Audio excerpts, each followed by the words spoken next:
Hello दोस्तों, कैसे हो आप सब। स्वागत है आपका अपने चैनल द बिग ट्यूटोरियल में। Class 12th NCERT maths solve कर रहे हैं और उसमें हम लोग चैप्टर नंबर 4 पर आ चुके हैं। जो चैप्टर नंबर 4 हम लोगों का सारणिक डिटरमिनेंट्स, उसको हम लोग सॉल्व करने वाले हैं। और उसमें हम लोग जो प्रश्नावली 4.1 के जो क्वेश्चन नंबर 1 से लेकर के क्वेश्चन नंबर 6 तक हम लोग सॉल्व कर चुके हैं। तो आज के इस वीडियो में जो लास्ट के 2 क्वेश्चन यानी क्वेश्चन नंबर 7 और जो आपका क्वेश्चन नंबर 8, इन दोनों क्वेश्चंस को हम लोग सॉल्व करने वाले हैं। तो आपकी प्रश्नावली भी कंप्लीट हो जाएगी। तो चलिए क्वेश्चन को नोट करते हैं और सॉल्व करते हैं। और इससे पहले के जो वीडियो हम लोगों ने सॉल्व कर रखे हैं, अगर आप हमारे चैनल पर पहली बार हैं और अभी तक उन वीडियोज़ को आपको नहीं देखा है, यदि हमारा ये वीडियो पसंद आता है तो आप अदर्स वीडियो आप चैनल की प्लेलिस्ट में जा कर के देख सकते हैं। और चैनल को लाइक, शेयर और सब्सक्राइब करना मत भूलिएगा। जो क्वेश्चन नंबर 7 हम लोगों को क्या कह रहा है, एक्स के मान ज्ञात कीजिए। यदि फर्स्ट पार्ट आपका क्या है, 2, 4, 5, 1 इक्वल है 2x, 4 और 6 और x, ये आपकी दो डिटर्मिनेंट्स यानी सारणिक इक्वल हैं। तो हमें इसका डिटर्मिनेंट्स निकाल के इक्वल कर देंगे, सॉल्व कर देंगे, आपका आंसर आ जाएगा। सेम हम लोग इस क्वेश्चन नंबर जो 7 का सेकंड पार्ट है उसको भी सॉल्व करेंगे। जो क्वेश्चन नंबर 7 का फर्स्ट पार्ट हम लोगों ने नोट कर लिया। अब ये दोनों देखिए डिटर्मिनेंट्स इक्वल हैं, तो आप इनका मान निकालें और इसका मान निकालें, सॉल्व कर देंगे, आपका आंसर आ जाएगा। तो देखिए इसको ज्ञात करने के लिए इसका क्रॉस मल्टीप्लाई करते हैं।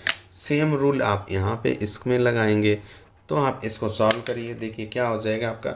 2 का 1 से एक साथ गुणा करेंगे तो आपका 2 हो जाएगा।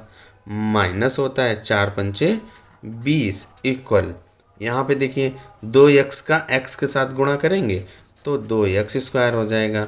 माइनस 6 का 4 से गुणा करोगे तो आपका 6 चौक 24 हो जाएगा। अब ये आपका लीनियर इक्वेशन के तरीके यानी कि समीकरण बन गया। अब हमें इसको केवल सॉल्व कर देना है। 2 से माइनस 20 करेंगे तो आपका माइनस का 18 आ जाएगा और 2x स्क्वायर और ये आपका माइनस का 24। इसके बाद आप माइनस का 24 लेफ्ट में ले आइए तो ये प्लस का 24 हो जाएगा और ये माइनस का 18 इक्वल टू 2x स्क्वायर। इसके बाद आप इसको ऐसे भी लिख सकते हैं कि 2x square is equal to 24 minus 18। 2x square is equal to 24 से 18 घटा देंगे तो 6 बचेगा। तो यहाँ से x स्क्वायर इक्वल 6 में बटे 2 हो जाएगा। तो x square is equal to आपका क्या आ जाएगा 3, यानी यहाँ से x is equal to plus minus root 3। ये आपका x का मान आ गया। जो क्वेश्चन नंबर 7 का फर्स्ट पार्ट हम लोगों का कंप्लीट हो जाता है। सेकेंड पार्ट को हम लोगों ने नोट कर लिया। देखिए ये आपकी दो सारणिक दी गई हैं और इन दोनों के बीच में इक्वल है, यानी कि इसका मान और इसका मान इक्वल होगा। तो जब इक्वल होगा तो इसका मान ज्ञात कीजिए और इस सारणिक का भी मान ज्ञात कीजिए। तो इसका मान ज्ञात करने के लिए सारणिक का मान जब हम 2/2 का ज्ञात करते हैं, इनको क्रॉस मल्टीप्लाई करते हैं। सेम आप इस वाले में भी यही नियम लगा देंगे तो आपका राइट साइड भी सॉल्व हो जाएगा।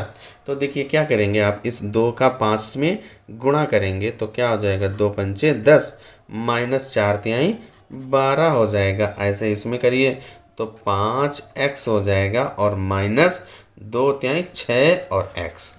अब ये आपका एक समीकरण बन गया। इस समीकरण को आपको केवल सॉल्व कर देना है। तो देखिए 10 से 12 माइनस करेंगे तो माइनस का 2 बचेगा और 5x माइनस 6x करेंगे तो आपका यहाँ से माइनस का x बचेगा। अब इसके बाद देखिए जो आपका ये माइनस माइनस प्लस हो जाएगा तो यहाँ से जो x का मान क्या आ जाएगा, x इज इक्वल टू 2 आ जाएगा। इस तरीके से जो हम लोगों का सेकेंड पार्ट है वो भी कंप्लीट हो जाता है। अब आते हैं क्वेश्चन नंबर 8 पर। आठवां जो क्वेश्चन हम लोगों का यानी कि आखिरी क्वेश्चन क्या कह रहा है, यदि x 2, 18, x 1 ये आपकी सारणिक और एक दूसरी ये सारणिक इक्वल है तो x का मान। तो जैसे हमने 7th का जो फर्स्ट और सेकंड पार्ट किया था, पहले हम सॉल्व करें, x का मान ज्ञात करें, फिर पता चल जाएगा जो मान आएगा वही यहाँ पे ABCD में से जो ऑप्शन सही होगा उसी पे टिक कर देंगे। जो आठवां क्वेश्चन था उसको हम लोगों ने नोट कर लिया। अब देखिए क्या कह रहा है, एक ये आपकी सारणिक और दूसरी है कि सारणिक, इन दोनों सारणिकों का मान इक्वल है तो क्या करें, सबसे पहले इसका मान ज्ञात करें। तो देखिए क्या हो जाएगा, इसमें आप क्रॉस मल्टीप्लाई करते हैं, यही नियम जो दूसरी आपकी राइट हैंड साइड में सारणी दी गई उसका भी करेंगे। तो देखिए इसका x का x के साथ गुणा करेंगे तो एक्स स्क्वायर हो जाएगा, माइनस 18 का 2 में गुणा करेंगे, 18 दूनी 36 होता है, इक्वल। फिर आप क्या करें, इस 6 का 6 से गुणा कीजिए, 6×36, इसके बाद फिर माइनस होता है, माइनस 18 दूनी 36। अब यहाँ पे देखिए क्या हो जाएगा, x square minus 36 equal to 36 से 36 घटा देंगे तो 0 आ जाएगा, स्क्वायर इज इक्वल टू 36 हो जाएगा। तो यहाँ से x is equal to square root में 36, तो यहाँ से हम लोगों का x is equal to plus minus 6 आ जाएगा। और जो आपका प्लस माइनस 6 किस ऑप्शन में दिया गया है, जो आपका बी ऑप्शन, यानी कि हम लोग कह देंगे अतः जो ऑप्शन बी वो सही है।